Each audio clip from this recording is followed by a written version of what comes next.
Gen alpha তো চলে এসেছে। এখন জেন আলফা কি দেখে? K drama. তারা ঘরে বসে ইউজুয়ালি কে ড্রামাই দেখে, সিনেমা হলে যায় না। আমাদের এই জেনারেশন একজন হুমায়ুন আহমেদকে চেনে না। উইথ ডিউ রেসপেক্ট, ক্ষমা চেয়ে নিচ্ছে, ওরা অনেকে মোস্তফা সরোয়ার ফারুকীকে চেনে না। এই যে জেনজির হাত ধরে এত বড় পরিবর্তন আসলো, এবং আমি বিশ্বাস করি এখানে সংস্কৃতির এবং চলচ্চিত্রের অনেক বড় একটা ইম্প্যাক্ট আছে। এখানে যে প্রস্তাবনাগুলোর কথা বলা হয়েছে, এখানে গ্রেডিং প্রক্রিয়াগুলোর মধ্যে একটা আছে বয়সভিত্তিক স্কেল। বয়সের কথায় যদি আসি, জেনজি তো একটা বড় পরিবর্তন ঘটালো। এরপরে কি?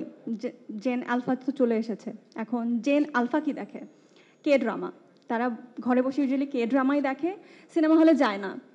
98% অ্যাটলিস্ট সিনেমা হলে যায় না। এবং আমার দেখা জেন আলফার কোনো বাচ্চা কাচ্চা এই সিনেমা হলে যায় না। তারা ল্যাপটপের মধ্যে সীমাবদ্ধ, ফোনের মধ্যে সীমাবদ্ধ। এবং আমার আত্মীয় স্বজনের মধ্যে যারা আছে, আমি যদি রিকোয়েস্ট করি যে আমি ওদেরকে নিয়ে সিনেমা হলে যেতে চাই, একদিন সবাইকে ফিল্ম দেখাতে চাই, তারা বলে কী ফিল্ম দেখাবে এবং এটা বাচ্চাদের দেখার মতন কিনা। এবং সেটার কোনো সঠিক উত্তর আমিও দিতে পারি না, যেহেতু এখন সার্টিফিকেশন বোর্ড এসেছে, তারা আশা করি উত্তর দেওয়ার রাস্তা তৈরি করে দেবেন। তবে আমি এই যে জেনজি সবাই বয়োবৃদ্ধ হয়ে যাবে বা নতুন জেনারেশন আসবে, কিন্তু জেনজির যে আওয়াজ তোলার যে ক্ষমতাটা তৈরি হয়েছে দিনে দিনে, সেটা সংস্কৃতির প্রভাব হোক, পারিবারিক শিক্ষার প্রভাব হোক, জেন আলফার কি সেটা তৈরি হচ্ছে। এবং সেখানে সিনেমা দেখা থেকে তারা যদি বঞ্চিত হয়, এই যে নতুন জেনারেশন, তাদেরকে কি দেখাবো, সেটার জন্য আমাদেরকে ওয়েট করতে হয় যে ডিজনি কবে কোনো কন্টেন্ট দেবে। কিন্তু এই কন্টেন্ট বাংলাদেশ থেকে কেন আসে না? আমাদের এই জেনারেশন একজন হুমায়ুন আহমেদকে চেনে না। উইথ ডিউ রেসপেক্ট, ক্ষমা চেয়ে নিচ্ছে, ওরা অনেকে মোস্তফা সরোয়ার ফারুকীকে চেনে না। কিন্তু আমি তো মরহুম আমজাদ হোসেনকে চিনি, আমি তো সত্যজিৎ রায়কে চিনি। আর আমি তো অনলাইনের যুগটা পাইনি, তারপরেও আমি জানি। কিন্তু এরা চেনে না। এদেরকে চেনাতে হবে, এদেরকে সিনেমা হলে নিয়ে যেতে হবে সুস্থ মানসিকতা তৈরি করতে হলে।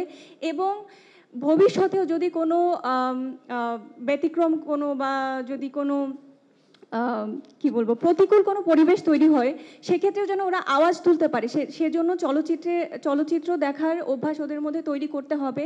এবং বাংলা চলচ্চিত্র, এখানে একজন অধ্যাপক বলেছিলেন যে আমাদের জাতীয় চলচ্চিত্রের যেসব নিয়ম, সেই সব নিয়ম মেনে কতগুলো চলচ্চিত্র তৈরি করা হয়। এবং বাংলা সিনেমার নলেজ আমাদের এই নতুন জেনারেশনের কয়জনের আছে? নেই, বেশিরভাগেরই নেই। এবং হলে যাওয়ার যে প্র্যাকটিস, আমরা যখন ছোট ছিলাম তখনও কিছুটা আমরা পেয়েছি বাবা মার সাথে হলে যাওয়া। এখনকার জেনারেশনে এটা অলমোস্ট নেইয়ের খাতায় চলে এসেছে।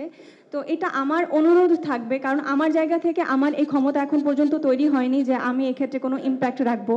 যাদের ক্ষমতা আছে এবং যারা এই নীতিরীতি নির্ধারণ করতে পারেন, আমার তাদের কাছে অনুরোধ থাকবে, দয়া করে এই ক্ষেত্রে কোনো অবদান আপনারা প্লিজ রাখবেন, যেন নতুন জেনারেশন সিনেমা হলে যায় এবং বাচ্চাদের দেখার মতন সিনেমা তৈরি হোক।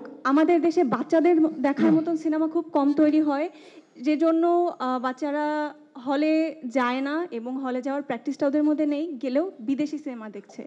নতুন জেনারেশনের দেখার মতন, শেখার মতন সিনেমা তৈরি করা হোক এবং আরও স্ট্রঙ্গার একটা জেনারেশন তৈরি হোক। ধন্যবাদ।